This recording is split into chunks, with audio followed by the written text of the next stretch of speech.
And our Bible reading for this week is going to be from Acts chapter 13, kind of an important transition point. Very important The transition whole point. Acts story.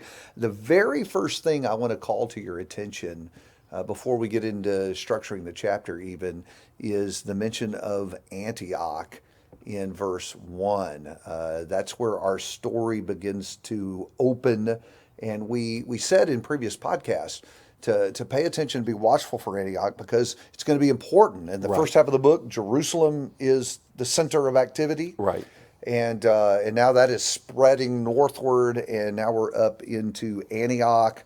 We should keep our Antiochs clear in this chapter Yes, too, right? that's right. So we're in Syrian Antioch, Right. and at the opening of the chapter, but we're going to get to Pisidian Antioch Right. before we get done.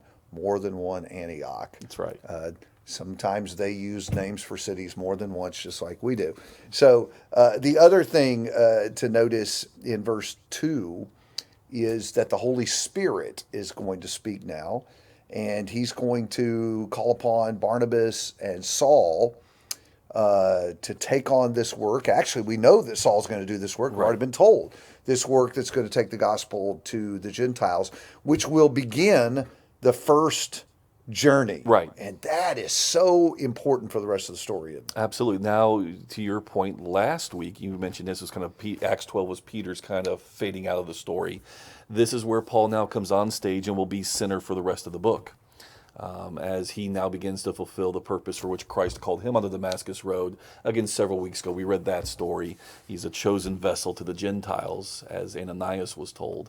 And now we begin to see that as Paul and Barnabas, by the Spirit's will, are sent out from Antioch to begin to spread the gospel to the Gentiles in earnest. And so if you wanted to structure the chapter, the first three verses, you have the call, where the Spirit identifies Paul and Barnabas for this work. And then in verses 4 through 12, we have a segment that tells us about their work on the island of Cyprus. And then picking up at verse 13, we read about their work in Antioch. And that's largely going to be a record of a sermon that Paul preaches. We'll get to that in a second. First of all, on Cyprus, there's this interesting encounter as he's trying to talk to this important person, Sergius Paulus. Yes, and he gets trouble from Elymas while he's trying to do that, and Paul deals with the guy, doesn't he? Oh, strongly, yeah, with blindness, ironically, because that's what Elymas is, and trying to fight against the work of God. You have somebody who would probably lose his place and influence in the court of Sergius Paulus. And so he sees the truth as a threat, wants to stop him, and it's again, God's doing. God is at work through this, ultimately, because of it's miraculous, with this mist, this darkness descending on him. But Paul's filled with the Holy Spirit bluntly as well. You son of the devil. I mean, he understands the nature of the opposition.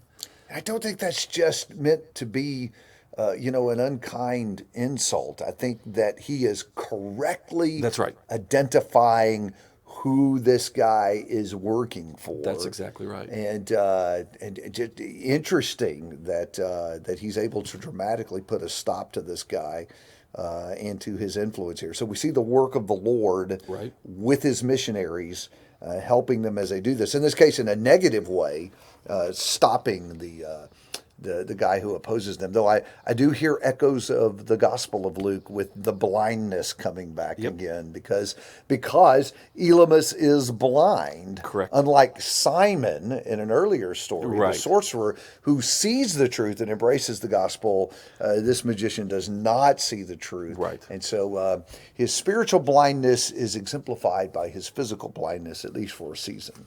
That's right. You wonder if he came around after that. Who knows? One would wonder. Okay, so then we're off from Cyprus, and they're heading over across the Mediterranean to Perga and Pamphylia, and then settling into Antioch. And we have, as Luke does periodically, a record of a really lengthy speech. Right. That Paul. I mean, I think this speech was as long as some of your sermons. I mean, it's a lengthy speech we have recorded. That's here. right. Some Sundays it does seem so. Yes. So this is, I think, the reason, Dave, this is a long sermon is because this is a crucial one. This is kind of what Peter did in Acts 2 on the day of Pentecost when the gospel is first preached to the Gentiles. While yes, Peter has converted, the first Gentile convert, or at least kind of symbolically the first Gentile convert with Cornelius, back in Acts 10. This is the first time the gospel has been preached in earnest, really by and large in a major Roman territory, major Gentile world. And so it's a programmatic sermon. It's meant to kind of show how you preach the gospel in a Gentile context. Yes, it's at the synagogue, but these are Jews who were not shaped by growing up in Jerusalem. These are Jews who have grown up in the Roman and the Gentile world. And so it's a sermon of how you connect the prophecies in the Gentile context. And I think that's why Paul wisely, when he kind of summarizes it up in verse 47, gets the end of his sermon, quotes Isaiah, "I have made you a light to the Gentiles, that you may bring salvation to the ends of the earth." That's why Luke wants this sermon in there. This is the beginning of that final stage of the spread of the gospel.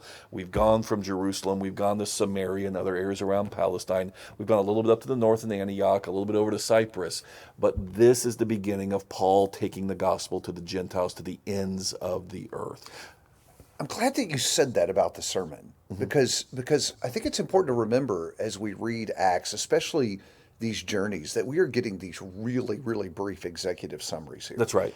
There is a whole lot more that was preached, a whole lot more that took place that has not been preserved. That's right. Which then should cause us to ask, why is this here? Why was this part included? Right. Why this sermon? And I'm assuming that it's unlikely we have the whole sermon, right, but important snippets of what was said. And so I think it's a really great question. I'm glad you mentioned that, to ask, why is this here? Why has this part been preserved for us and other things excluded? Because now we're going to the ends of the earth in the book of Acts.